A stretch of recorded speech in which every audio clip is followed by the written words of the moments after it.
Wilma, if you'd like to take us away. Okay, yeah. I was hoping Bethan would do the talking because he's far more smoother talking than me, but I will do my best. Repair Lab. We started in 2017 because you always talk about, oh, we should start something with repairs and why don't we? And so we finally did it. So, but what is Repair Lab? People have heard of repair cafes, and there's all kinds of mending groups all over the country. We called it Repair Lab, and Repair Lab means that it's an event organized by a lot of volunteers who help people repair their stuff. And the whole aim is to keep it out of landfill, be more safe with our products, keep them longer running.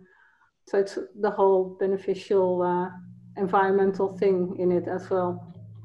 You see a couple of pictures, what we have fixed over the years. Yeah, basically fixing stuff, anything what you can carry.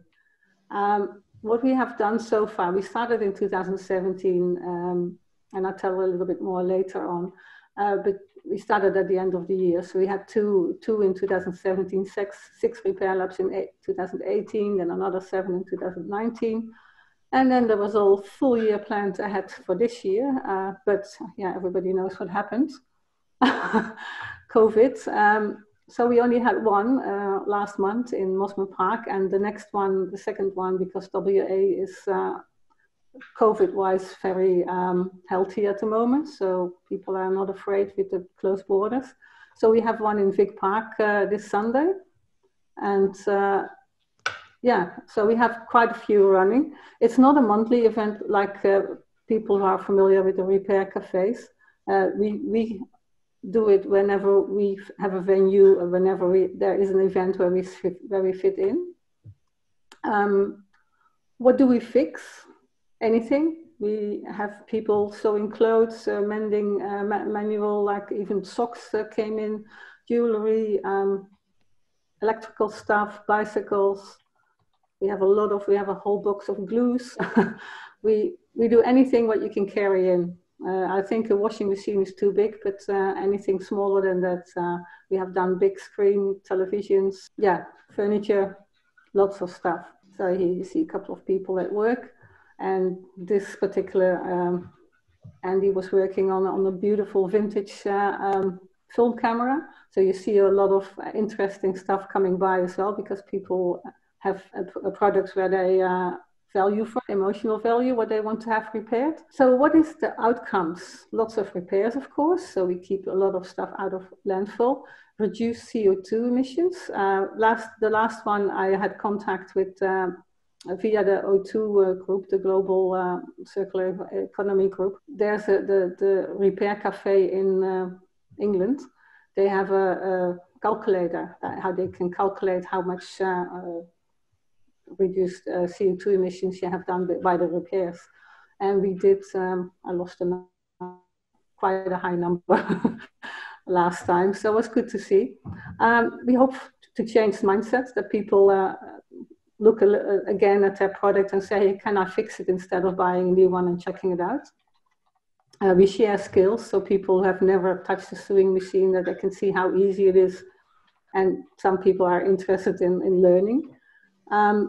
Of course, we reduce a lot of waste, and we move towards a circular economy with repairing. And hopefully the long-term thing is that manufacturers will make products for repair. It's one of the important design environmental disciplines. Couple of nice pictures. It builds community. It's very much very many people, and it's quite a close community, because you build a close group. We split up a bit. We started in Vic Park. I'm doing the Western Suburbs one, Bethan did the Wembley ones. Flavia and Kate are doing the Vic Park ones, and there's a couple people busy in other areas now. So, but you tend to have your own little group. So you build a friendship with your repairers, but also the people who come, which is good. We have quite quirky events outside as well. This is in the tents. We have done that twice so far this year. Unfortunately, should be this month, but it's not going ahead, the Claremont Festival. We always have a couple of tents and doing the repair labs outside, which is, yeah, very interesting, especially when the weather is beautiful. So you get a lot of questions. What is the difference between repair cafe and repair lab? And I have been thinking about that. And of course, there is actually no difference because we all do the same. We all repair stuff and we all work with volunteers. But you could say that we are more flexible because repair cafes are mostly joined with a pub. They do it or with a cafe or restaurant or whatever with one area, and they have a monthly event. What we do, we are more flexible. We say if you can do a repair lab if you only do one a year, or maybe even a one-off, or if you want to do whenever there's events happening, we pop up like if they can call us a couple of weeks before and say, hey, we have an event. Would you want to have a little pop-up repair thing happening? We could do that. We link with Buy Nothing groups, being one of the Buy Nothing admins local. It was a good idea because in the first repair lab we did, we also had a swap table. So now we just invite the local Buy Nothing group, and they have a table, they have their community coming in, so there's more people aware. You share the message out more because Buy Nothing is also saving stuff in the community. So you have the whole community involved where your repair lab is held. It's all free, it all works with volunteers, and anyone can start a repair lab. You don't have to be a member of the Repair Cafe movement because you can just, we send you all the information and you can just start at the moment Darken, 2.5 hours south of Perth. They are starting a repair lab in November, which is interesting. So it's in the middle of nowhere. So that's kind of a little bit the difference between a repair cafe and a repair lab. There's not much difference. Further we are similar. So we have flexible events. We have included demonstrations, children's activities, the Buy Nothing swap tables. We have party games at some of them, Ramida making activities, themed events. There was a whole Star Wars thing happening in Wembley last year. Garden toys, toy library collaboration, plastic-free July event. We had plant sales in it. Last time we had also donations for masks. A lady made a lot of masks, so she put them on at the entrance, and people put gold coins in for that. Snacks and tea and coffee. We have asked people to bring in goodies. You not always can do that because last time, for example, I was in Mosman Park and they had a cafe open, so we couldn't supply that. So, but it depends. So you can include anything what appeals to audience of a repair lab. Basically, like I always ask the lady who does Happy Greenworld. She has books and games, keeping kids busy with learning about an environment, which is very fitting in this area, I think. So the parents can do their thing at the Buy Nothing stall and at a repair, and while she's keeping the kids busy with the games. So it's easy.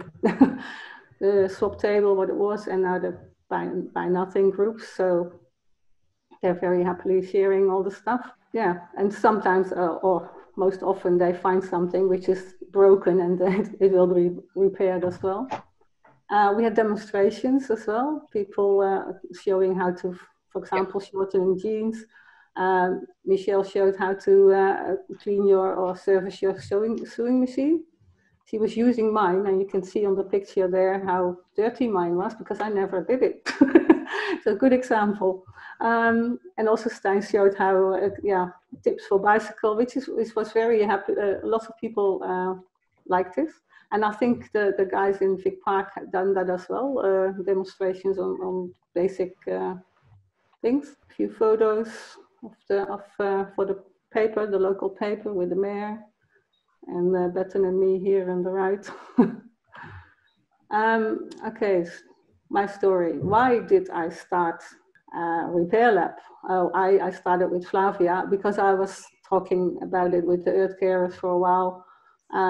Flavia and I got talking about it, and then that was in 2017, and I just heard that there was an advanced Earth Carers course starting, and I said to Flavia, let's just sign up for the Advanced Earth Carers course because you have to do a project there, and the project has to be something to keep waste out of landfill. So let's do it, because that makes us really do it, because we keep on talking about it, but nothing happens. And there was nothing yet in Perth. So we did it. It was our project for the Earth Carers course. We did a lot of research. I'm from Holland originally. A repair cafe started in Holland in 2009.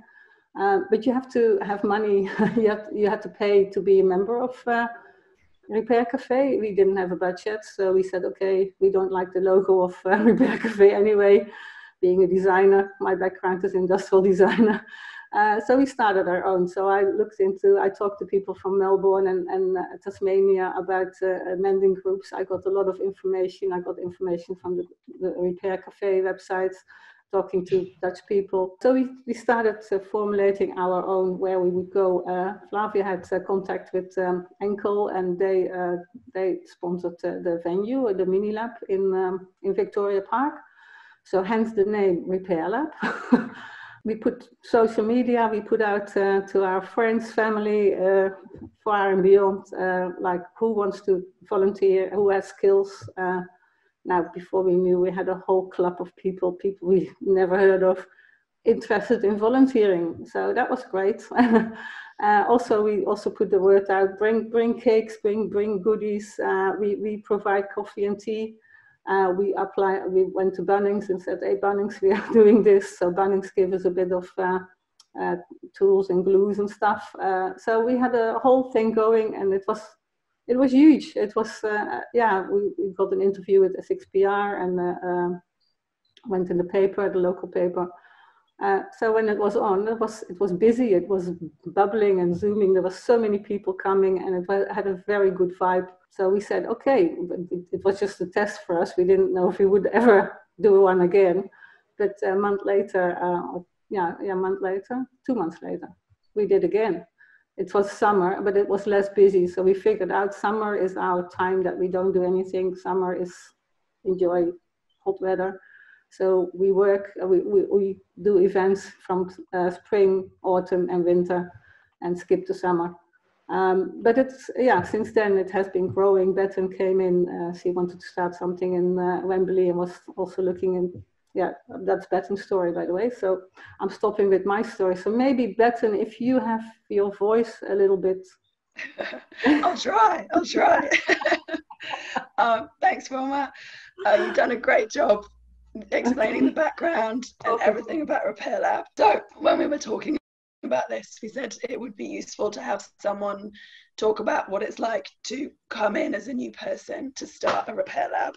So that's exactly what I did. I was a Buy Nothing group administrator in Wembley, and I'd heard about Repair Cafe, Repair Lab, and I thought, this is great. We've got some amazing people in the group who can fix things. And I was missing out on the getting people together aspect of Buy Nothing. It had become a bit like, oh, just leave it on the doorstep. And there wasn't much face-to-face interaction. So I thought a Repair Lab would be a great way to bring people together, and then have an incentive to come along and be part of something and meet the people that they were gifting things to. Thank you for the get well soon comments. So I looked around, I saw that Repair Cafe, there was a small fee, but I didn't have any money. And then I met Wilma one day, and she said, yeah, you can use all this stuff for free. Use the logo, here's all the documents you need. And I was like, oh, cool, that fits, that's perfect. And a bit like Wilma was saying, particularly that first one, it just kind of escalated very quickly from, 5 people that I knew to suddenly like that team photo. That was one of the first events we did. I think there was like 30 volunteers, all with different skills. There was gifts from the Source bulk foods. They gave us tea, coffee, chocolate and stuff. Bunnings gave us a bunch of stuff. Who else? Toy library. I was involved in a toy library in Subiaco, so we borrowed a bunch of toys from there. People brought cakes, people brought their equipment, someone brought an engraving machine to engrave bikes. Enkel very kindly stepped up because Jackie, who's smiling in the black jacket there, a wonderful volunteer, Jackie was part of Enkel, so we were able to use their insurance, and that made it all a lot easier because insurance was one of the hurdles that we found. Yeah, and the local paper got involved, so it was bigger than Ben-Hur by the time it actually came around, and it took about, I think, maybe 6 weeks from the initial idea to the actual event. But it was a very hectic 6 weeks, and I was on maternity leave at the time, so it wasn't, you know, it wasn't too bad. And then because that one was such a success, we applied to Town of Cambridge for some funding so that we could do them again. And we committed to 4 events throughout the year, and that's where the Star Wars theme came from, because once you've done the first one and the local papers covered it and radio and everything else, there has to be something special to get people interested in coming back, I suppose. So that was one of the things. But the thing that struck me most from doing the events was not, you know, it's beautiful from a sustainability point of view, skill sharing point of view, all of that, but the sense of community was definitely the biggest thing to come out of it. And, you know, some of the volunteers you might see from the photos, they come back again and again because they get, you know, the buzz of helping other people. And I'd say probably the volunteers, I think, feel like they get more out of it than the people, because sometimes people feel a bit awkward about asking for help to fix something, whereas the volunteers always feel good about sharing their skills and helping fix things for people. So yeah, you know, it was really good for Wembley. It's, you know, it's as much work as you make it. I think I always was like, right, it's got to be huge because the first one was huge, and Wembley's very family oriented kind of place. So making sure there was activities for kids like Ramita, or we hired some games one time from Kids Nature Club, all sorts of things to try and get people through the door to see how great it was and experience it. But like Wilma was saying, you know, it can be a small pop-up. She's done some with like 5 volunteers. It doesn't have to be enormous. And so making it manageable and sustainable from a, you know, human energy perspective is really important too. But it's such a lovely, lovely thing to be involved with. Hope that's useful. I think that's probably my story. Yeah, we should mention one of the volunteers is coming to every event, Cindy, the jewelry repair. Yeah. He only missed one. So she's amazing. She deserves a big mention, because most volunteers stick to the area where they're from. Like Vic Park has their own, they stay on that area. Wembley has some, I have in my area, the Western Suburbs, also some local ones. So it's great. So Cindy obviously enjoyed it very much. She brings the whole family, and then yes. For the Star Wars, they were all in full fancy dress as well. They love it. They enjoy it. So it's good, because that brings the whole bubbly atmosphere. So what is the future? We hope, we never thought about the future, but just like starting, and we hope that there's more repair labs popping up anywhere, even for one-offs. We are happy to share all the logos and the stuff we have. Anybody who can organize a repair lab, say in Joondalup, there's nothing yet. If there's somebody listening from Joondalup, please just do it. It's fun. It's like the lady said from Dhaka, and I'm helping her out, and she said, oh, it's pretty scary. And I said, don't be scary. And I shared the photos what we did, and she said, oh, that looks so lovely. Yeah, I said, it's just doing it. You just plunge in and you go. This is a couple of our because you have to have some rules. So we have repair lab rules for the visitors and the volunteers. We have, because Bethan is happy to have insurance with, because they had a grant from Town of Cambridge. I never had a grant, so we don't have any insurance.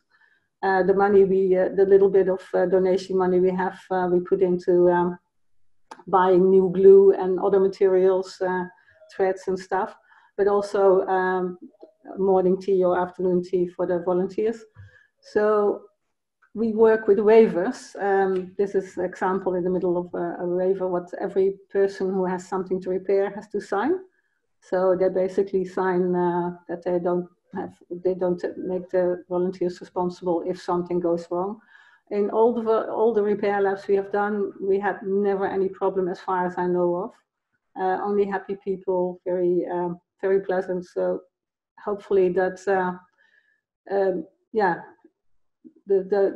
that's a little bit of the grey area, the insurance. And I saw Amended Australia is there too. They organized a web, also like this, a group with Australian white repairers, where they would, there's a lady in Queensland who's looking into the more nitty-gritty of insurance kind of things. But I think the waivers work pretty well.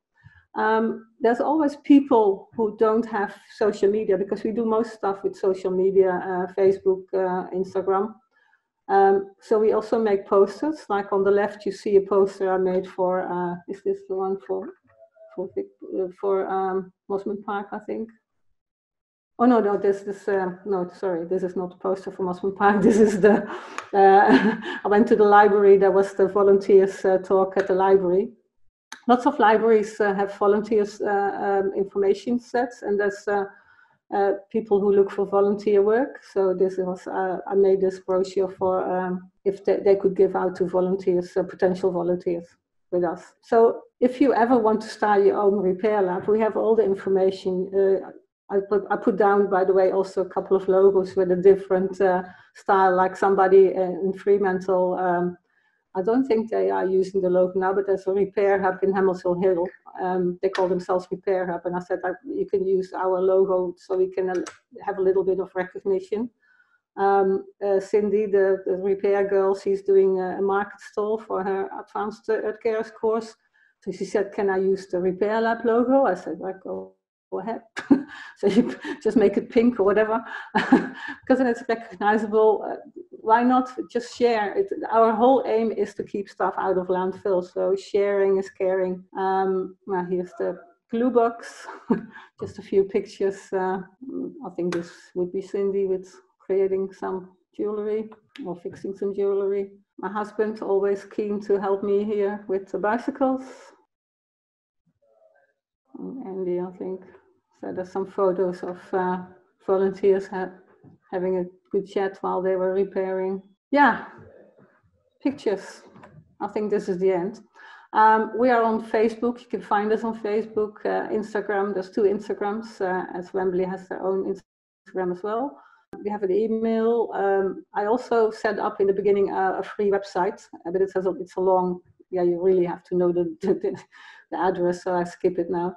But we can make posts. What I advise always, if you do a repair lab, is make posters for local, put it in the lab. I just email the local libraries where the event is, and they share it on their social media pages, or they print it out and hang it up in the library. I went to the old people's homes. How do you say that? I don't know the word for where elderly people live. They can hang up a poster. If there's any questions, I'd rather answering questions because I don't know where to talk about more. Yeah, I mean, my question is, thank you for the presentation, but how did you manage to convince people with repair expertise to come and join and be on board? I mean, what's the value for them?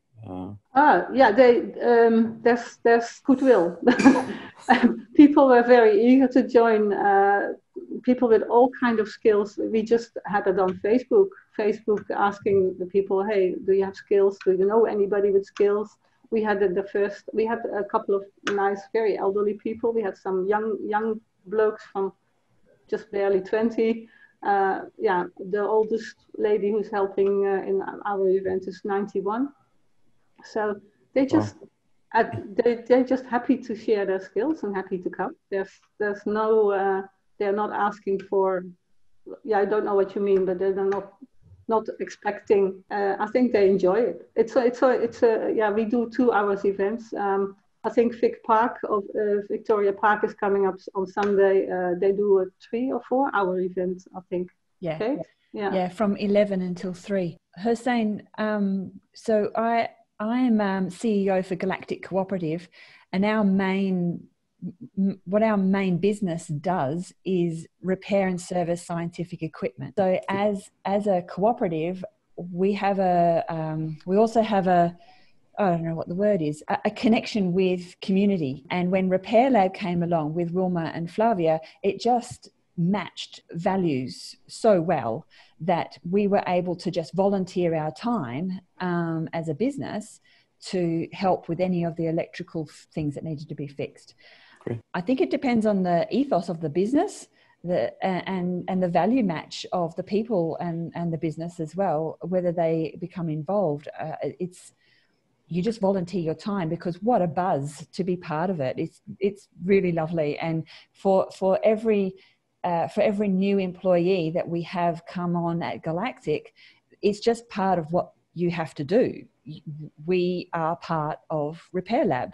You rock up, you help repair things on a Sunday, and that is just what you do. And everybody loves it. Everybody loves it. It's a value for a business as well. So we've had an electrician who lives close by to where Repair Lab is.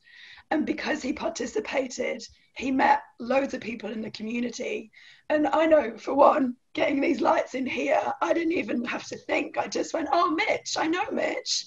So 2 hours of time for photos that make the business look good, make them look good, make them look like good, decent human beings, is actually good for word of mouth. So there's business benefits to particularly a small business. And the same reason why Bunnings donate stuff is to make them look good as well. Yeah, well, certainly I do value the cooperative principle and the member principle. But I just wanted to see how did you approach that? I approached a couple of other local repair businesses, and they were like, no, because this is taking away from a Repair Lab once every 2 or 3 months was not going to impact their core business. The people who come to get it fixed for free probably weren't going to pay them anyway. But by being part of the promotion, get their logo in, all of that kind of thing, then that really gets some people over the line. I think the most important thing for us is getting the actual cooperative business structure out there, so that we are actually educating people around being a worker-owned cooperative. So that's our biggest thing. Yes, we fix things. That's what we get paid for. But, you know, we also enjoy volunteering our time, and this is what we choose to volunteer our time to do. So, yeah, the worker-owned cooperative is the big push for us. Yes. I mean, actually, I'm focusing my research on this, and as I interviewing cooperatives around Australia, I mean, I've had the chance to meet with younger and over 100 years old cooperatives. I can see the challenges cooperatives under, and even, I mean, from one side you have challenges for cooperatives that has been in operation for so many years, and from one side you can see younger cooperatives that they are starting. So it's like a battle, and I believe this new economy forum is also one of the voices that trying to bring this side of or this model. Hussein, join us on the 21st of September, because that's when I get to chat. So sure, I will. Thanks. There's some comments about insurance, but that's more because we're lucky to have Susan, hi Susan, and Karen, who have experience of running the events too. So Susan, you were saying yours was a local government support and set up with the insurance? No, it's Sustainable Communities SA. Oh, okay, sorry. So yeah, so they're the umbrella organisation, and they cover quite a few of the food swaps. The Boomerang Bag Group I coordinate, the Repair Cafe, so they've got about 15 different groups they auspice. So that gives them insurance, and it also gives us access to a bank account, because of course these days, post the Banking Royal Commission, it's actually very hard to open a bank account too, as we discovered for our Boomerang Bag Group. No one wanted our money. So yeah, so that solved both problems for us by getting auspicing. So yeah, so that's good. And a lot of the events in South Australia are co-located with existing events or things, which means you've got that flow of people coming through already. So some of them, again, it picks up those people who aren't on social media, because you can put your posters up where there are people coming through. And it gives you that passing trade of people, so it's not a standalone event. Fantastic. That's really cool. I'm part of a transition town, so we're transition Banyul, and we've got a lot of smaller towns under us, and every so often someone says we need a fix-it cafe, and yes, that'll be great, but we're trying to do a lot of things, and just to get everything up and running is tricky. But what we do have is, a few years ago there was a woman who was passionate about saving fabric from landfill, and she set up the Textile Art Community. So that is a group now that will take anything textile related. It's amazing how many people throw out needles and cottons and all sorts of things. Yeah, we gather them and buy nothing. Yes. And so now the Textile Art Community has rented a factory in the industrial area, and they have about 7 sort of little studios there, so people can rent those and go and do their own work, have their own business if they want. Until COVID, they were having markets of a Sunday. Yes, it's a lovely initiative because people, you know, they might have an item of clothing that they like but doesn't fit or doesn't work or whatever, but the Textile Art Community's always got an idea of, oh, we could do this, or have you thought about that? And so that's really inspirational. So I think it's great what you're doing. Thank you very much. You should start a repair or fix it at least once a year, twice a year. It's easy. Try it. Yes. I think there is something in Darebin which I haven't been to. I think it was happening before COVID. It was happening every couple of months, I think, and it was you'd register, you'd have to pick a spot. It'd be on a Sunday, and if you had something electrical, you'd find an electrical spot and you'd go in for that half an hour. I'm not sure how that worked. They would ask for volunteers, you know, we need jewellery makers or we need electricians, and go from there. I think that moving forward, at least in town of Cambridge, they're keen for appointments just because of COVID restrictions and stuff. Whereas, you know, it's kind of difficult in reality to know how long everybody needs. Someone might take 20 minutes, someone might take 2 minutes. Sometimes they're there for like an hour, you know, figuring something out if there's no one else waiting. So that's interesting that some people want kind of appointments and that commitment that they're booked in, and almost like an accountability, because I think a lot of people go, oh, what a lovely idea, I love this concept, but I'm too busy, I can't make it. Unless they've got a fixed time, then they, you know, they might sort of go, oh, I'll do it next time, I'll do it next time. So that's a tricky thing sometimes to figure out what's going to incentivize people enough to get there. Thank you, Maria. It's lovely to hear about what's going on your end. That's cool. So you can imagine, look at the feedback we've got here with just a, you know, small group of 10 people. You know, how much word of mouth would there be if we can start to run some repair cafes or some repair labs and you know, and really put it out in the community. So I saw it on Facebook and I noticed that, and I shared it, and I noticed, I think there were at least 10, maybe 20 people were interested. So if you can post after today, that might work well. We'll share the link afterwards. So and share it across to the repair and share group too.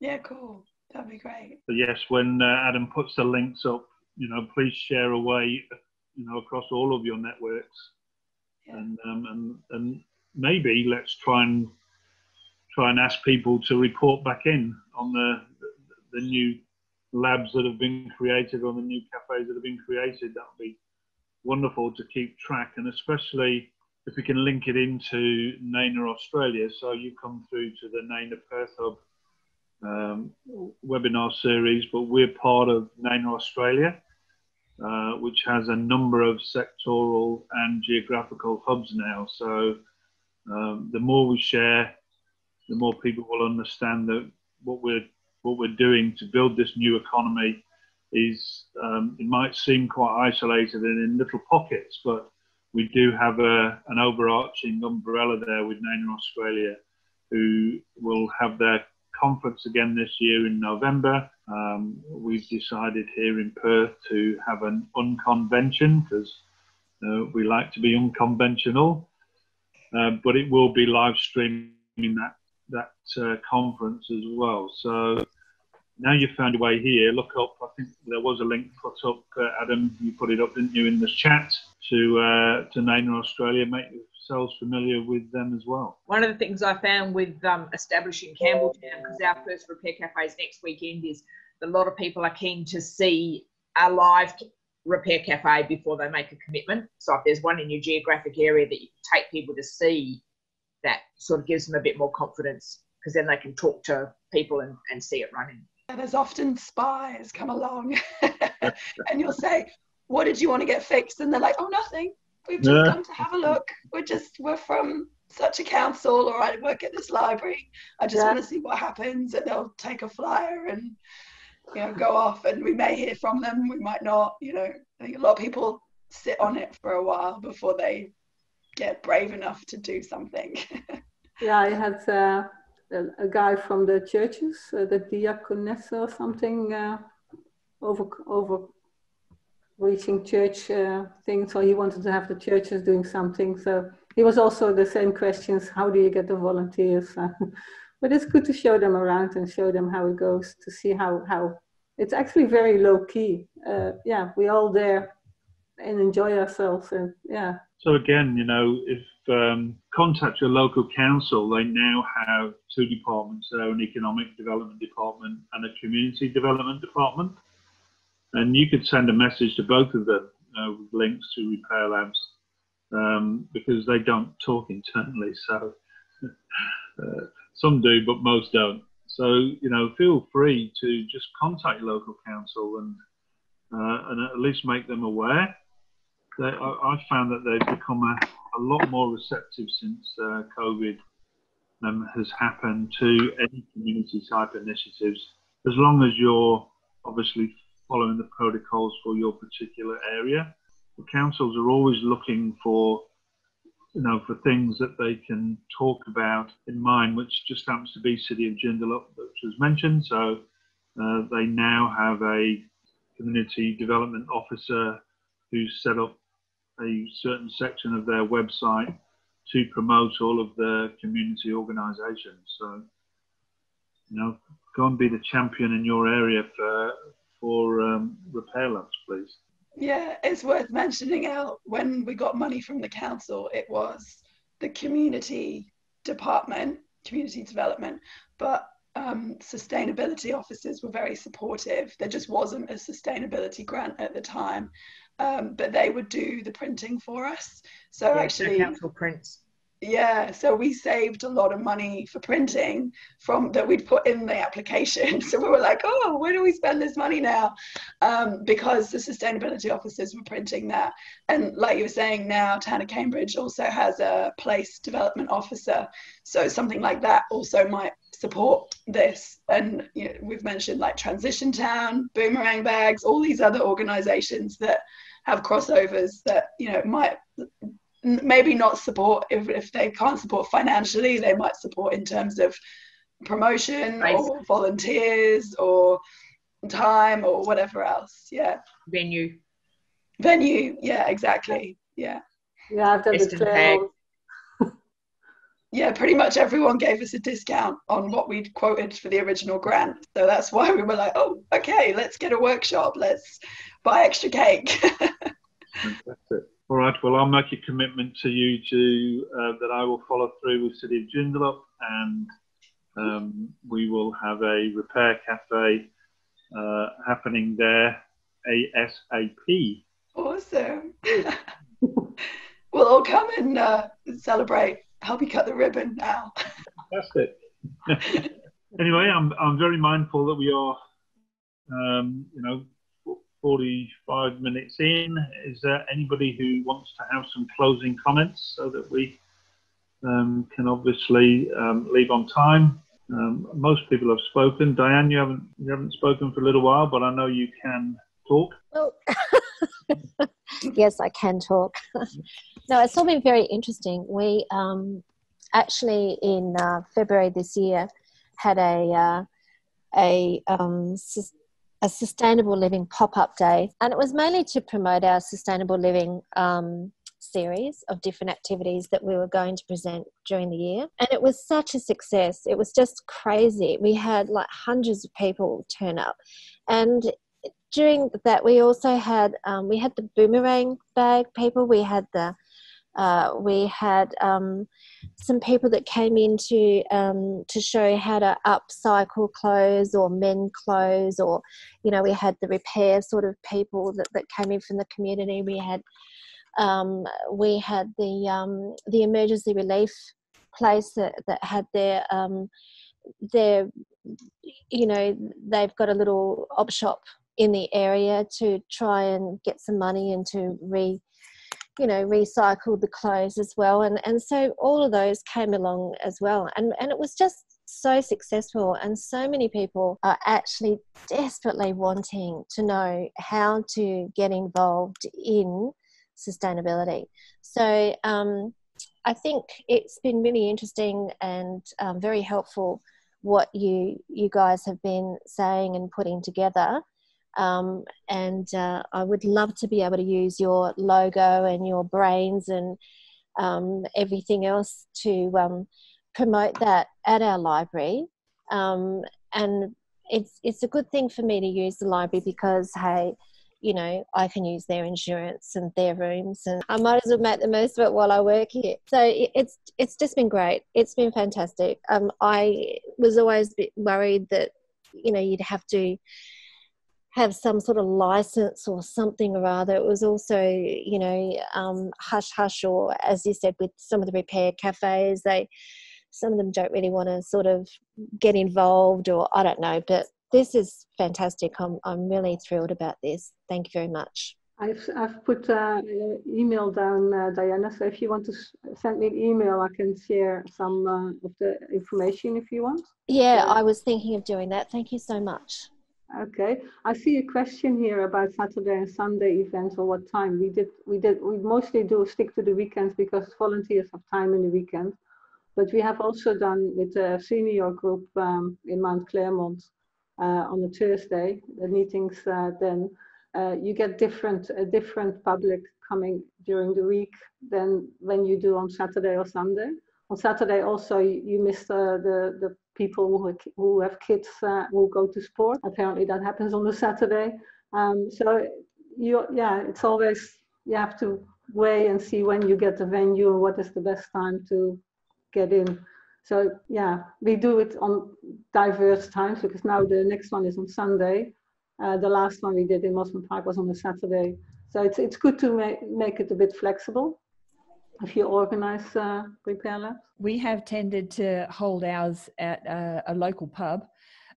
So that often, I don't know, maybe that's a draw card or not. For some it is, for some it's not. The hours that it is from 11 till 3 works out well for the volunteers. Works out well for us as the volunteers. So yeah, it seems to work well. And of course DTC who holds it, who hosts it, they're more than happy. They get people through. So some people hang around and some people don't, but that's, yeah. So that's Sundays? The Sundays, yeah. We did Wembley 2 till 4 on a Saturday afternoon in a church hall because that was all we could afford. And there's no big venues nearby, so we didn't have the option of a pub. But then, a church hall, some people might not want to come because it's in a church hall. It has different connotations for people. So I think We usually run it. I mean, yes, there is a bit of cost to us because it's I'm putting my time in to run it. But you know, we get our printing done by Officeworks. We offer to put their logo on the bottom of the poster, so they don't mind. Town of Victoria Park is, you know, their logo goes on the poster. Ours as a business as a cooperative, ours goes on there. We find we're not really out of pocket at all, and we've never applied for a grant or anything. So we make sure that Town of Victoria Park knows well in advance so that they put it on all of their Facebook, their website, everything is promoted through them. I'm going to say it's very little cost, but it also depends on how big you want it. I don't have the time to make it huge. So it's just, you know, we decide on a date, and, you know, a few months before it starts, I send out an email, get the volunteers on board. And if the volunteers that can't do that date, well, then it all falls on its head anyway. So we have to make another date. So, you know, we just go with what people want to do. So how many repairers do you have, Kate, at a normal event? At a normal event, goodness, there's at least 10, if not more. Right. Yeah. 20 at some events. The smallest I ran was 7 or 8 volunteers. Yeah. And we have quite a range of different, you know, different things that people are happy to repair. So yeah, I'd actually 10 would be the lowest. Yeah, the minimum that we would have as volunteers. And then the people just come in. It always amazes me. We set up and we go, okay, well now we just got to wait for people to come in. And like, it just blows me away. All these people just come with all these different things. And then you've always got this excitement, I suppose, because, you know, can you fix it? And it's almost like this challenge is on, you know. We had one lady who turned up to the Unley's only had one repair cafe this year. They did one 2 weeks ago, and they had one. I was on the reception. I was covering registration for a while, and a lady came in with a vacuum cleaner, and it had stopped working, and she was about to go into Harvey Norman to buy a new one, and then went, "Oh, I remember there was a repair cafe somewhere locally." Cool. She actually Googled it on the morning of the repair cafe, never having been before, and turned up and left with a working vacuum cleaner. So she was stoked. Excellent. She thought it was wonderful. The stories are fantastic because often it's like a sentimental thing as well. I think my favourite was a little book this lady had. It was her grandchildren's voices recorded in this little electronic book, and the button had stopped working. And it hadn't worked for years, but she was like, oh, I just thought I'd pop in. And one of the volunteers managed to fix it. And she was so touched. And she heard her now grown up grandchildren's voices from when they were like 5 and 6 or something. And it was just one of those like, oh, this is so beautiful. A repair shop moment. Totally. But that's one of, I'm sure Wilma's got a million stories. There's heaps. Yeah, we had a guy with so nice. With the Christmas, the Santa Claus popping up, but we didn't have electrical volunteers that time because I was in Cottesloe and I didn't have any electrical. So I said, go in a couple of, it was a month later in Wembley, go there, and you repaired Santa Claus. Santa was like 5 foot tall. Yeah, so it's good. You can, that people are happy. Yeah, beautiful. Planning with the city of Joondalup, or this is my proposal to put to them. It only came up this weekend, but we're going to make Sundays fun days in the city of Joondalup. So I really can see Repair Cafe being a big part of that, and we've committed to do that before summer, so it's going to be in the next few weeks. So I need all the help I can get from you, Bethan. If that's the Repair Cafe or a lab, Al? It's going to be a cafe or a lab? Whatever is most suitable. So hopefully something that becomes semi-permanent, because there's nothing in the area. So you heard it here first. So we're going to make it happen. Right, so Adam, Kate is my co-conveners for Perth NENA Hub. Have you got any closing comments for these lovely people today? No, I'm very happy. Very exciting. So I've got nothing else to. I've already done lots of talking, but in a fortnight, I'll be doing more talking, so you can all come then. Well, for everybody else, they dob me in. They seem to think that I'm the extrovert when that's just not true. But it's been lovely to meet you all. Please share the messages as we've asked, and log into NENA Australia, and get involved in some of the sectoral hubs. The experience that a lot of you have got here, just too invaluable for us not to share it around. So the video will be uploaded to the NENA Australia website. Is that right, Adam, as well? And the YouTube channel. And the YouTube channel, yeah, that's what I meant to say, yeah. So thank you very much for coming, and have a great rest of your week. It's only Monday, isn't it? Crikey.